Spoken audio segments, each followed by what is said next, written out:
Hello and welcome to another episode of the Fix My Fees podcast, where merchant processing is so boring. We bring on interesting people who can come in, teach you things, and learn something new. I am your host, Tavius Washington, and today we have Stefanie Beach with me. How you doing, Stefanie? I'm well. How are you?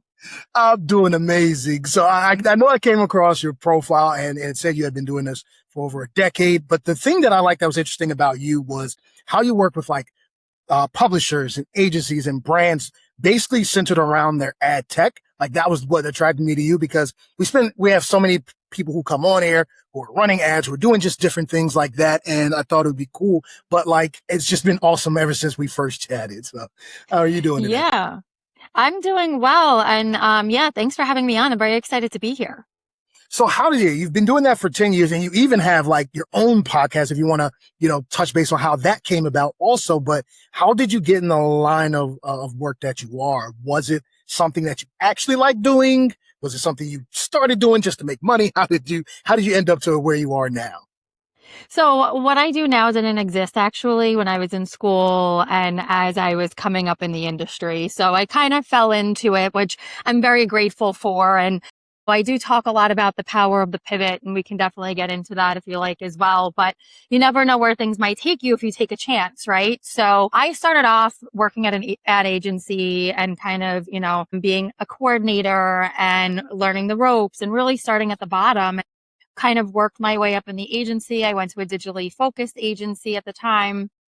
Then my first foray into ad tech was at an ad server.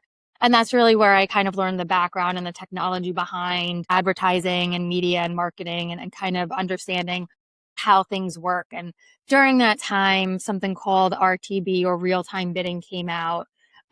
And I decided to take a leap of faith and leave the ad server and go to a company called MediaMath, which is a demand side platform, which is basically a technology partner that allows you to use technology and automation to buy and sell ads based off of an auction, which decisions within milliseconds off of criteria that you input into the system. So it was, something brand new. It was something very different. And I really kind of embraced it and went to MediaMath and was there for about 4 years. And then I went to the other side of things, the supply side of things, an SSP called PubMatic, and worked with publishers and really learned, the difference between what the brands and the publishers are thinking about, what really matters to them, what moves the needle on the back end, how do they make money, things like that. And so I was able to work with publishers for about 2 years. And then I was let go of that company and started freelancing. I took some time off when my daughter was younger. I really wanted to transition her into going into real school. She was going from daycare to pre-K. So I took 3 months off and I kind of transitioned her during that time. And then I started freelancing, and I really enjoyed the impact I was having on the small businesses and being able to direct them on which technology to adopt, how to train their team to sell it, how to utilize it, how to read the data, how to optimize based off of the data. And my clients started asking me for other services and different media. And so I started to onboard people, and that's kind of how the agency was born.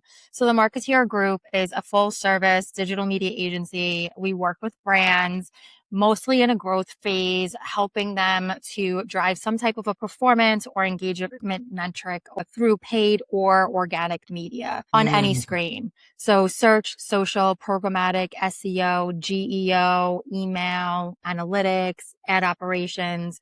And so we're able to really grow with our clients and start off small and take them to wherever their budget and their heart desire. We're a performance-based agency, so we're very much about, making sure that every dollar counts. And then about 3 years ago, I started a podcast called The Digital Marketeer. Please subscribe and download. You could find it anywhere you listen to podcasts, as well as, our website, my socials, and YouTube. So it's video and audio. And really, being my own business, started the podcast to educate myself and understanding what people are building, what people are doing, and what's really moving the needle, and how I could be, more educated and more informed for my clients. And about a year and a half ago, it really started to kind of take more form and grow. And just about a year ago, I did my first live podcast. And from there, so many opportunities really kind of took shape. I started partnerships. I have co-branded content series. I put on live events. I do activations. We sell sponsorships. Nice. We do other types of events and like put panels together and other types of content. And it's really been an amazing ride. So again, power of the pivot. You never know where things might take you, but it's really kind of opened up a whole new pathway, not only for my business, but for myself in learning more about being a creator and being, on the content side of things as well. That's awesome. I have some other questions like around like how does that build on the responsibilities, right, from going with air there. But I want to figure out what you were saying, the power of the pivot. Is that what you called it? Yep. What is that? What does that mean? Like, can you tell us like what you mean by that? So, I mean, look, I'm not saying every risk that comes your way, jump on, right? But there's a lot of times in my life where the scary thing was the right thing to do. And usually, if it makes you uncomfortable, it's because it's going to force you to do something where you're going to grow or learn. Mm, And to me, you never know where that might take you. And I have met some amazing people. I have spoken to some amazing people, entrepreneurs, technology creators, business owners all around the world. And the majority of them get to where they need to be by accident. yeah. You know what I mean? And so, the power of the pivot is really just taking that leap of faith and leaning into it and not being afraid to fail. Not everything's going to work, but it's going to teach you something that then you could take forward with you and make it better next time. You know what I mean? So, I mean, no entrepreneur wants to fail, right? Like, but at Mhm. the same time, you could also look at it as a lesson learned and let me take that and do something better with it. One of the podcasts that I find super inspirational that I listen to fairly often, although I haven't had time recently, is How I Built This with Guy Really? Raz. Yeah. And I love that podcast because it's so inspirational. And you hear from these huge founders of these huge brand names, right? And it's from beauty to home improvement to, you know, hair and makeup to health to fitness to whatever. And what do they all have in common is that someone along the way told them they can't do it and told them no. And they use that as motivation instead of a way of backing down and giving up. And so that's, in my eyes, is the power of the pivot. Touching on that, how do we know the difference, right? Because I 100% agree, right? I don't even it was so uncomfortable, and how I ended up here still baffles me, right? I'm here on a podcast with you right now, coming from selling programs and coaching and consulting to now I don't have to ask for $1. It was very uncomfortable because I was so used to, I sell something and then I make money from it. And now it's like, I don't. And so it's very uncomfortable. And now I love doing these podcasts and I get to meet amazing people like you. But how do you know the difference between something that's uncomfortable, but you maybe should do it? Because I am 100% with you. On the other side of that uncomfortability is the greatness, is the growth, is the everything you need. But sometimes that uncomfortable is because it's not the right thing for you. Is there a different feeling on it, or what do you say to that? I guess. I think we all know that there is, right? Like, I think that if you're doing something and it fills your soul and it truly makes you feel good, it doesn't mean that we're saving lives, right? Like I'm running Right. advertising, right? Like I'm advising on technology. I'm putting content together. Like I'm not doing brain surgery, right? Like I'm not a doctor, but like I do love what I do. And for that, I feel so fortunate and so grateful. And I get to wake up every day and be creative and build things and create things and have people come with me along the way. And so, I have my agency for 8 years. It took 3, maybe 4 years before I really started gaining traction. And it's so easy to give up. And then, to do something where it's like, okay, this is stable, but it's not, 100% like this huge giant conglomerate agency that's bringing in tens of millions of dollars every single year where now, I can go do something else. Like, and I still took that leap of faith because it felt good, right? Like if you're Yeah. doing something and you're doing something for a while and it's not feeling good and it's not fulfilling, pivot, do something different, try something else. You know what I mean? Take your skill sets and how can you apply them? I have so many people that I mentor, that I talk to, friends that I give advice to, and it's so easy to give than take, right? But Yes. it's so easy.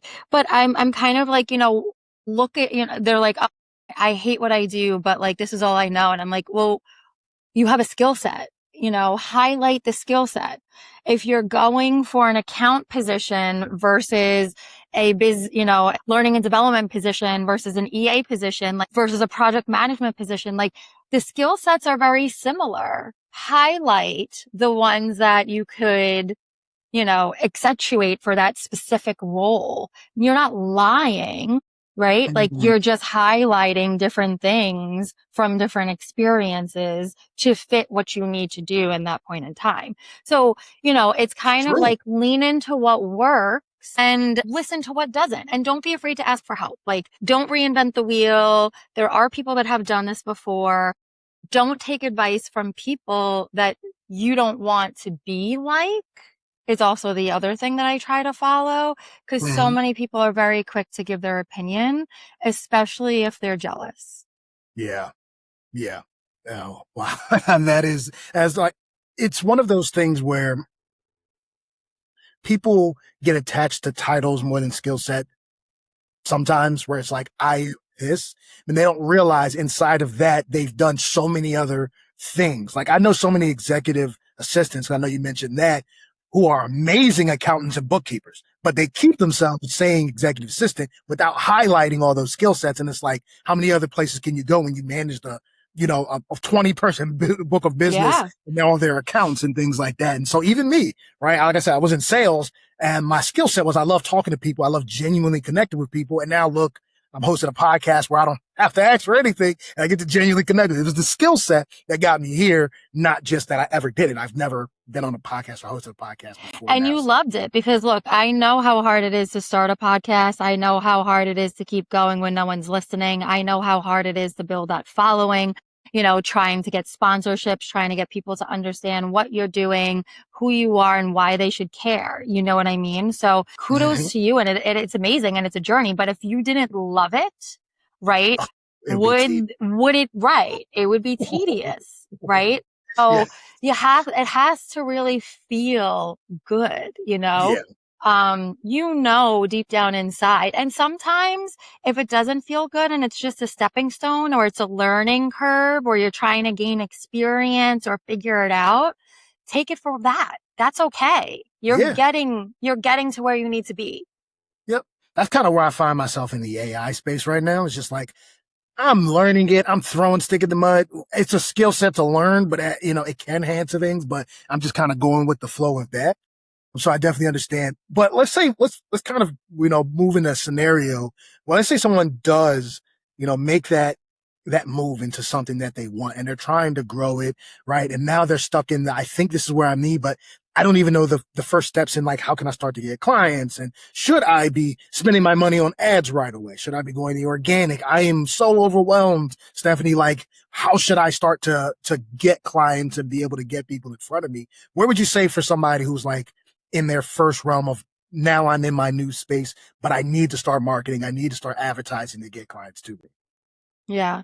So I honestly feel, and I know that it's also going to sound a little cliche, but I honestly feel like the biggest thing that prevents people from doing anything is fear. So Mm-hmm. if you already started, you're already doing good. You know what I mean? I Yes. think the first thing to do is, look at your skill set, look at what you're doing. I always say, utilize your network. Like, utilize your network. Your network is so powerful that you might not even know it. Go have a coffee with somebody, grab a drink with an old coworker, start telling people about what you're doing. Ask them questions about what they're doing so that when you start to talk to people that could be clients or you're asking somebody to refer you or do an intro, say you've already are not coming out of the blue, right? You're establishing or nurturing a relationship. Hopefully it's a nurtured relationship, but you're also now listening to what people are saying and able to position yourself in a way of giving somebody a solution. Right. Don't be quick to talk about yourself. I think it's a firm believer, like you need to make money, right? It depends on the position you're in. Like, did you leave a role where you got severance? Do you have a partner where, you could be good for a few months if you don't make anything, right? Like you have to figure out what you need to do to make money.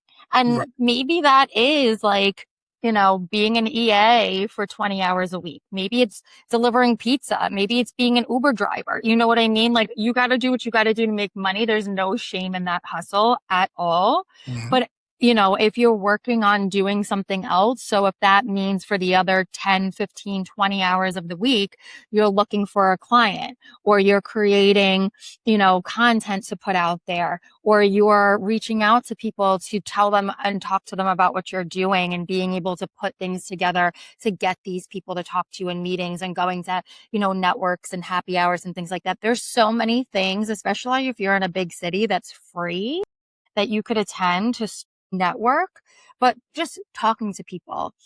I'm a big believer in building a relationship, and with that relationship, business will come. It is a Mhm. long-term play. You know what I mean? Like you're not going to create a relationship today and close business tomorrow. It happens, it will happen, and it does happen. And that's amazing when it does, but you can't expect that to happen all of the time. You need to nurture that, and I think that if you genuinely, like you said, you love to genuinely connect with people, if you're genuine about it, like that's what people remember. And then when the opportunity arises, you're there and you're top of mind because you've been there, not because you were like, "Hey," you know, Yeah. it's kind and sometimes it's just, hey, what can I do? How can I help you? And maybe it's like doing an intro, or maybe it's meeting them for coffee or reading something for them. And then, 6 months later, like, oh my God, I had a meeting with this person and I think they'd be a great fit for you. Like you never really know. Right. So Right. I think don't panic. Do what you need to do to make money, but take strategic steps to get you to where you need to be. And what I like to do as well is like write things down and cross them off or check them off an electronic list so you do feel accomplished that you're doing something. I have a really good friend of mine. She's really into photography. She's trying to start a side hustle doing that. She's very self-conscious about it. Her photos are beautiful, but she's like, I don't know where to start. Like, I don't know what to do. And I'm like, write down all of the steps that you need to take. What do you need to do? She's like, I need a website. I want to fix my Instagram. I want to take more photos. I want to learn this program. I want to take this class. And I'm like, okay, so write those down. And every week, try to make sure that you could check at least one of them off, Right. and you feel accomplished. You feel like you're working towards a goal. And then when you get to that goal, what's the next step to the next goal?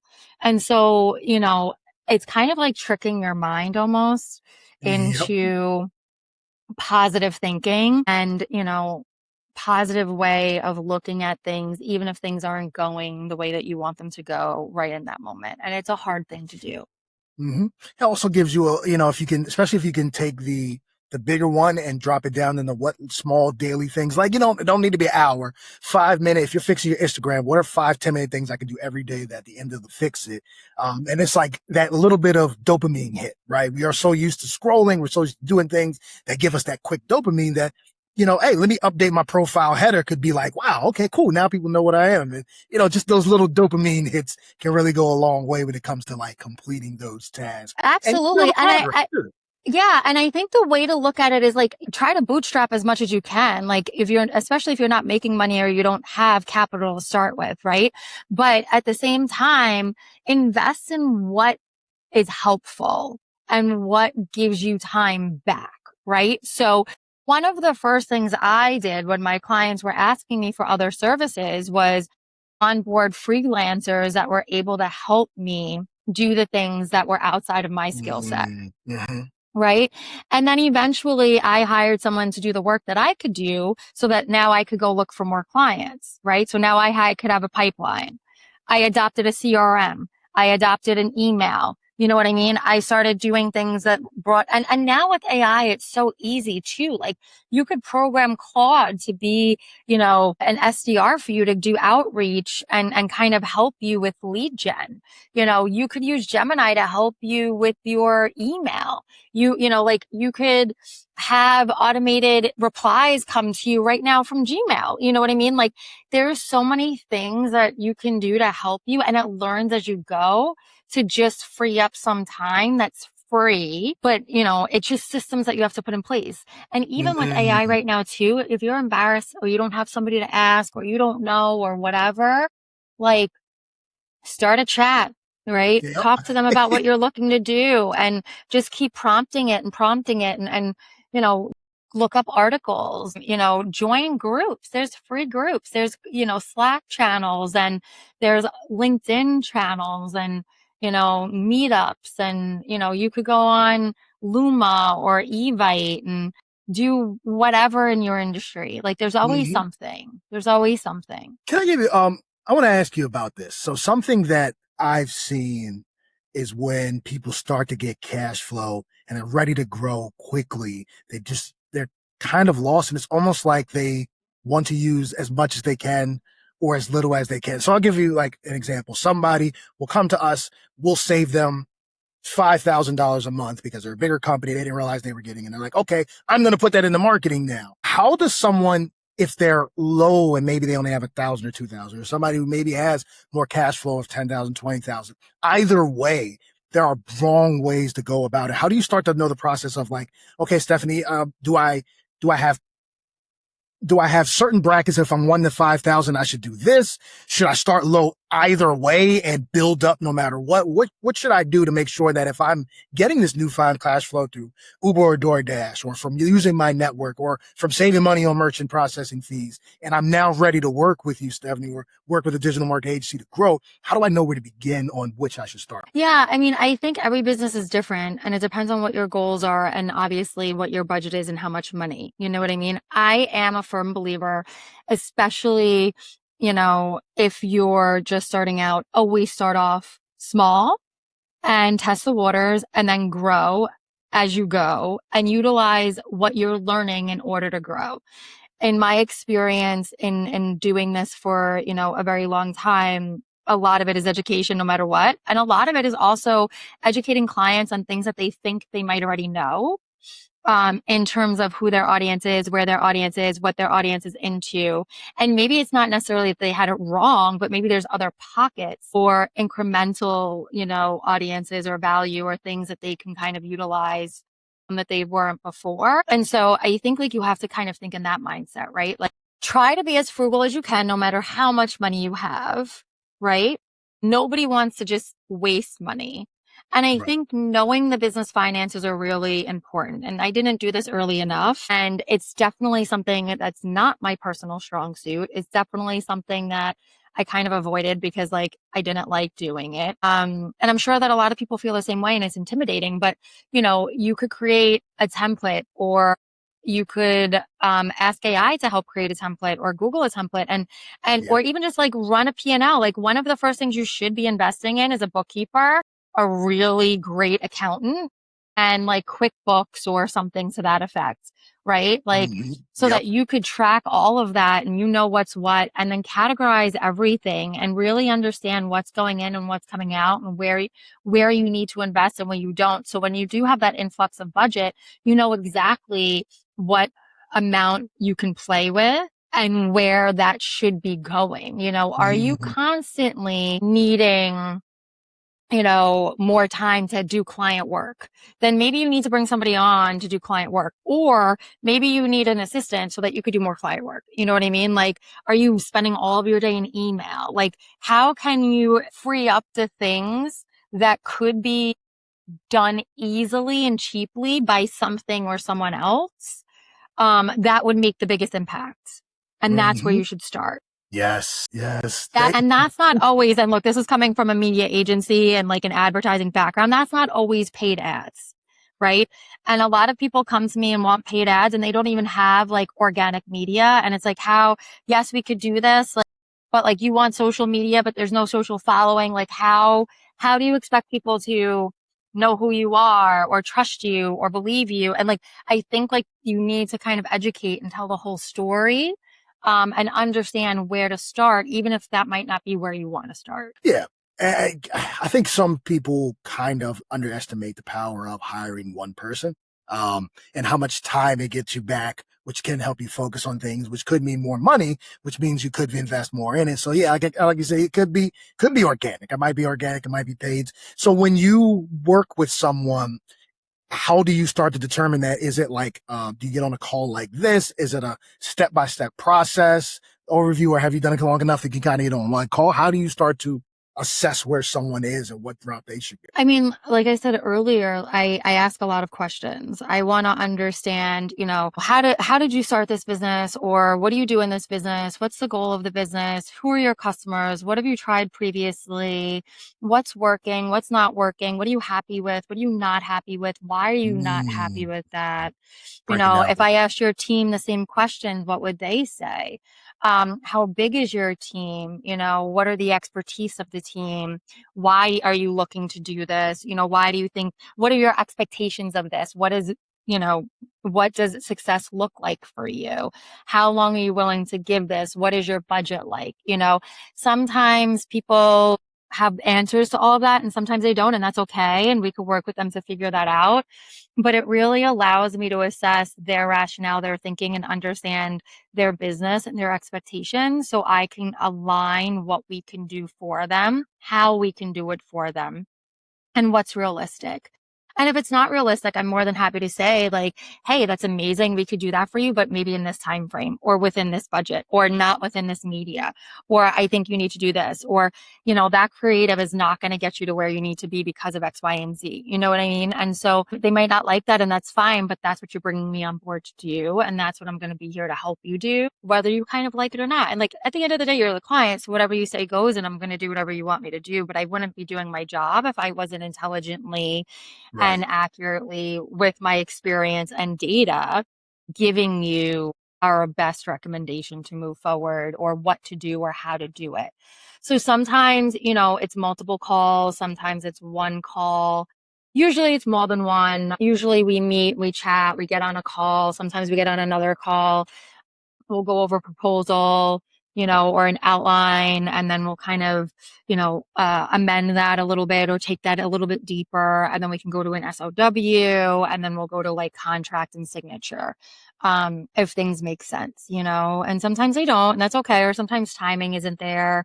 Or, people that I talk to a lot of times have worked with freelancers or like a friend of a friend, and either, um, they're still quite small and not necessarily there yet, or they've been burned and are afraid to take the next leap of faith. And my background first and foremost has been client services, and so you know bringing my agency together, and what we do is not only bringing our expertise to our clients, but it's really kind of remedying all of the issues that my clients used to have and complain about. And we're really there to be client first and, Right. be an extension of their team, be a partner, understand their business, understand what they're doing. And, that's why I kind of structured us the way that we did. And I have my team the way that I have them work with our clients, because it's the best way for us to be able to advise them and grow with them and drive the performance that we drive all the time.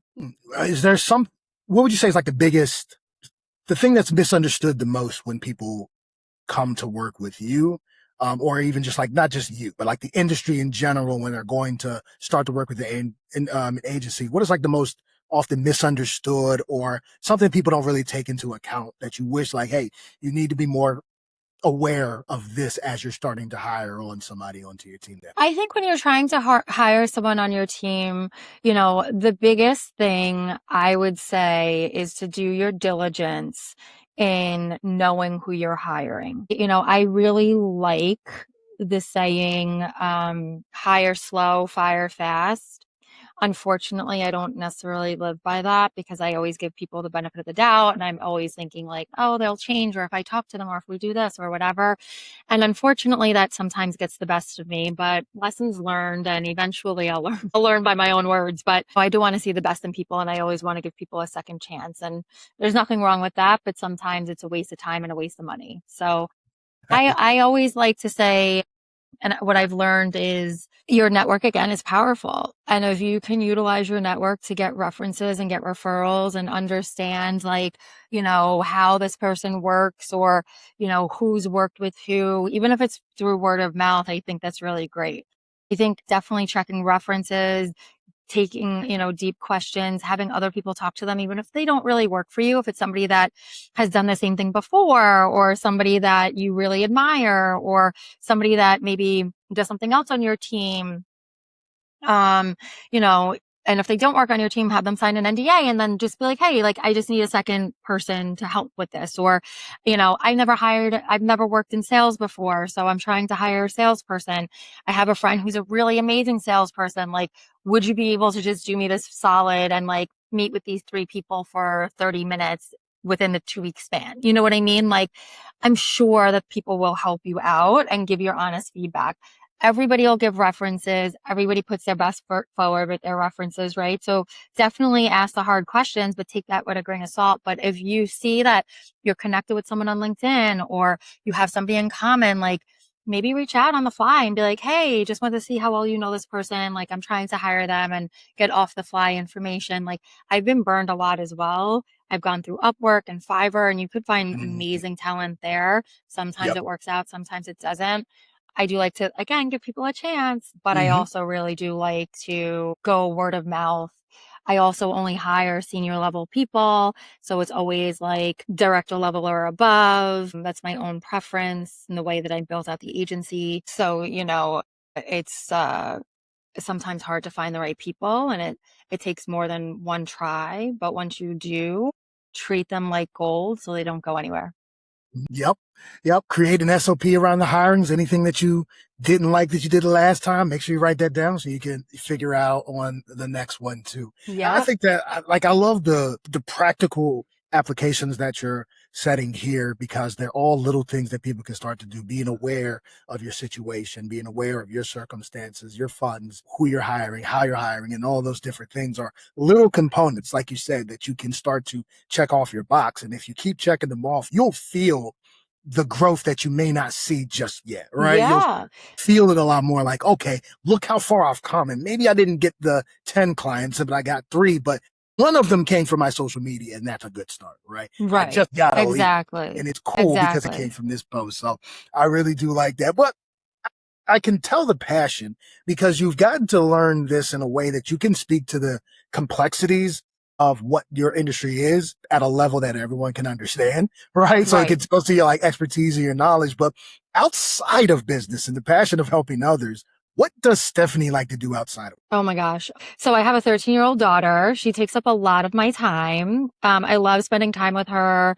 Our thing is like we go to concerts together. My husband and I really enjoy experiencing new restaurants and going out to eat. I love being outdoors. I love trying new wine. I used to have a food blog, so I do enjoy cooking. I really like entertaining. Um, Food. I love getting dressed up and going out. I love spending time with my girlfriends. The beach is my happy place. It's really about human connection. Like, I like being outside. I like being in the sun and feeling nature and being around people that really inspire me and lift me up. And, you know, life is really about having a good time and enjoying it. And if you're not doing that, like, what's the point? No What's the matter point? how hard things are, it's temporary.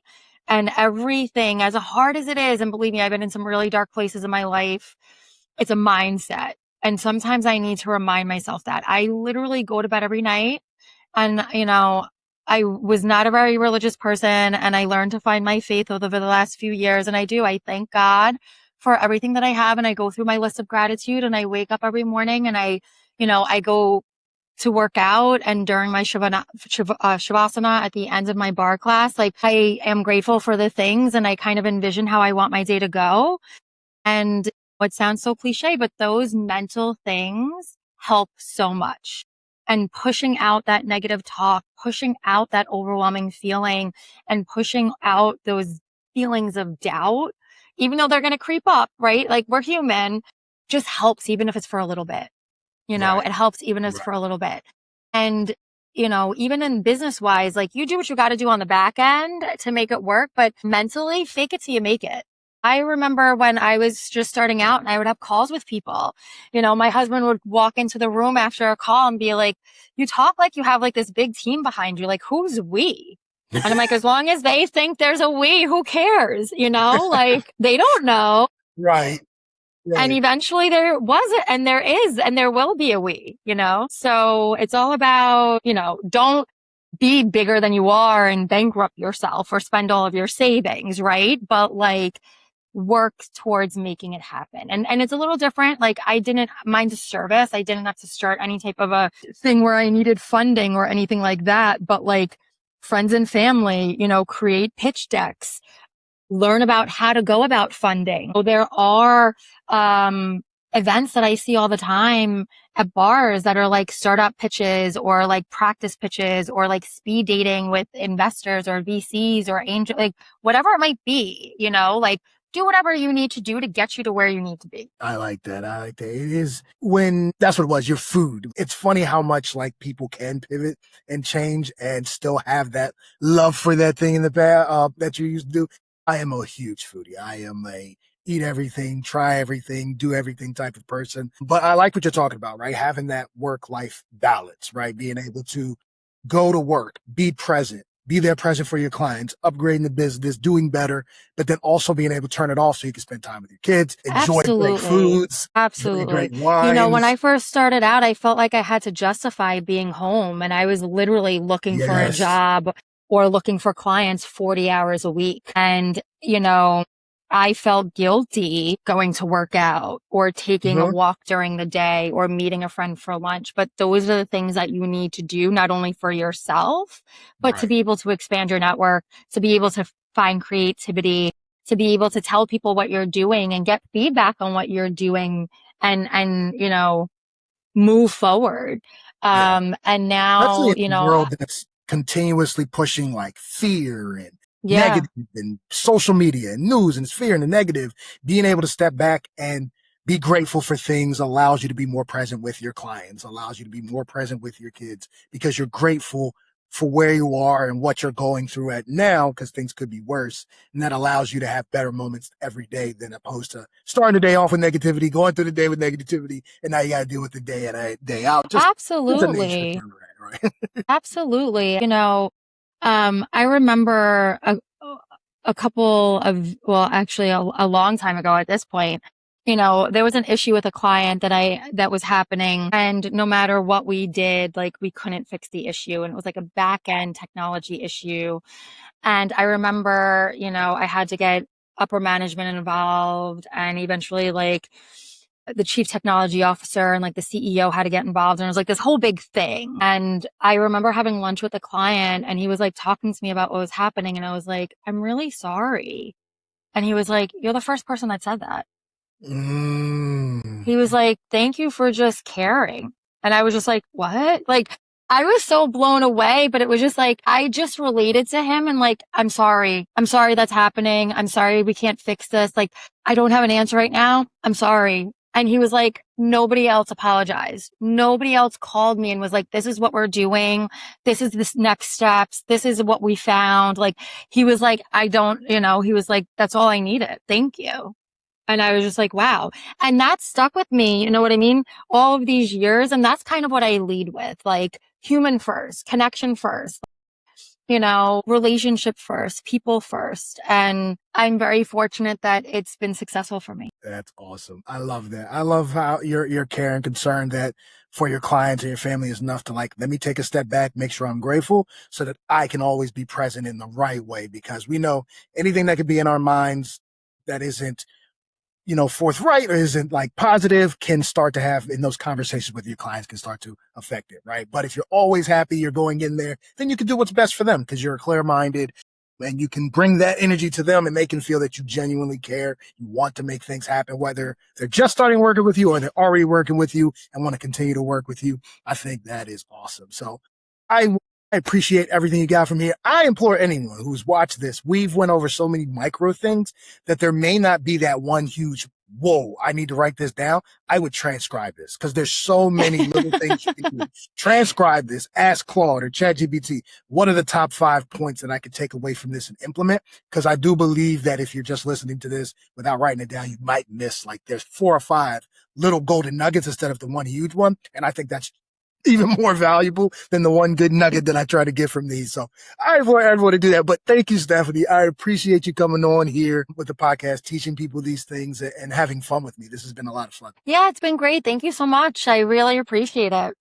Yeah. And if anybody else wants to get in touch with you, whether they're still kind of navigating the space, maybe they don't know if they need you, if they're too soon or too early, or maybe they already know that they need someone, but, maybe feel like you might be the right person. How can they get in touch with you? Yeah, well, always happy to talk, give a consultation and understand, it's free. It's nothing but time, right? We could figure it out together. But you could reach out to Stefanie with an F, Stefanie at themarketeergroup.com, or you could find me at Stefanie Beach on LinkedIn or any one of our socials. Nice. Awesome.